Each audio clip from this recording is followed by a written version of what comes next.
जदि आपण केउं झियो बा विवाहिता स्त्री को मने मने भल पाउचंती, तार सुंदरता को देखी ता आड़कू आकर्षित हेउचंती, ताको पटेई ताठारू निजर मन चाहुथिबा काम हासिल करबाकू चाहुचंती, तेबे परिस्रा करिबा बेले पढ़ी दियंतु एही तीनोटी शब्द।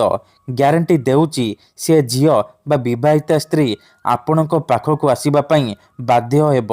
जहा चाहिबे ताहा करिब, आपणकर सबु इच्छा को पूरण करिब। एही वशीकरण दुनियार सबुठारु महाशक्तिशाली वशीकरण।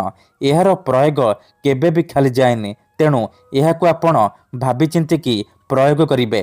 कारण जेउ झियो बा विवाहिता स्त्री उपरे आपण एही वशीकरण प्रयोग करिदेबे, सीए सेही समय ठारू आपणक आड़कू आकर्षित हेबाकू लागिब।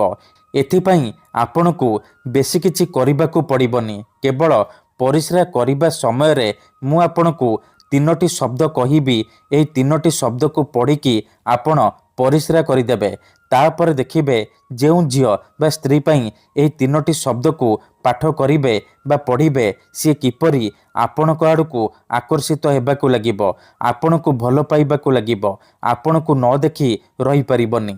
बिना मंत्र, बिना तंत्र, बिना किछि जिनिस खुआई पियाई, बिना कोनोसी सामग्री रे आपण अति सहजरे निज पसंदर सुंदरी झियो बा सुंदरी स्त्री को पटेई पारिबे, आउ ताठारू निजर मन मुताबक काम हासिल करि पारिबे। नमस्कार फ्रेंड्स, ओडिया फंडा चैनल को आपण मानकु स्वागत। आजिर एही वशीकरण जी भी करिछि 100% सफल होइछि। मुहूर्तक भितरे निज पसंदर झियो बा विवाहिता स्त्री को पटेई पारिछि।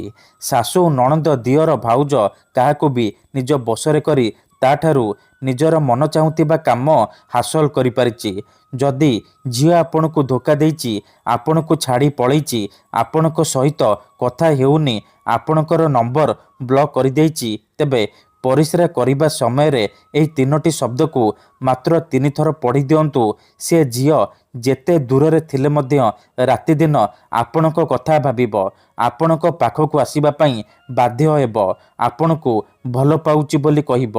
किंबा जदि आपण केउ विवाहिता स्त्रीर सुंदरता को देखि ता आड़कू आकर्षित हेउचंती, ताको पटेइबाकू चाहुचंती, ताठारू निजर मन मुताबक काम हासिल करबाकू चाहुचंती, तेबे परिस्रा करिबा समय रे एही तीनोटी शब्द को पढ़ी दियंतु। ग्यारंटी देउची से स्त्री राति दिन आपणकू फोन करिब, हाथ धरिकी रूम को डाकिब, जहा चाहिबे ताहा करिब।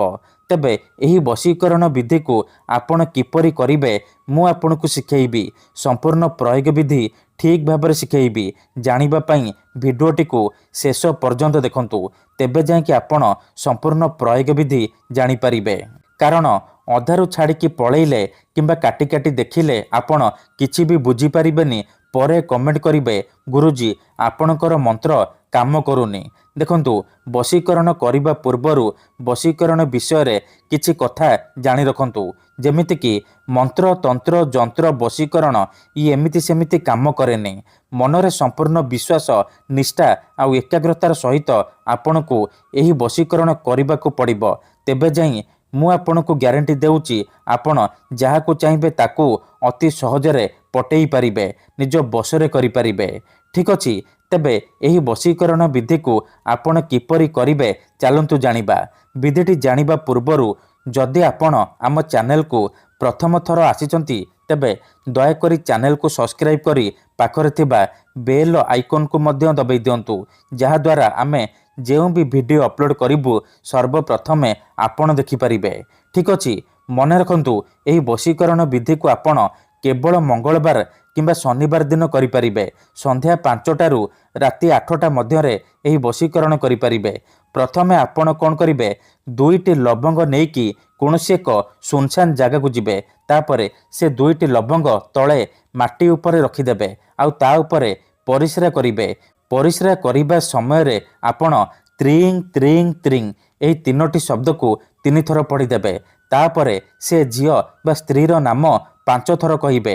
एतिकी करि सारिबा परे आपण चुपचाप घर को फेरी आसिबे, पछको बुलिकी चाहिबेनी। तापर देखिबे किपरि से झियो बा स्त्री आपणक आड़कू आकर्षित हेबाकू लागिब। धन्यवाद।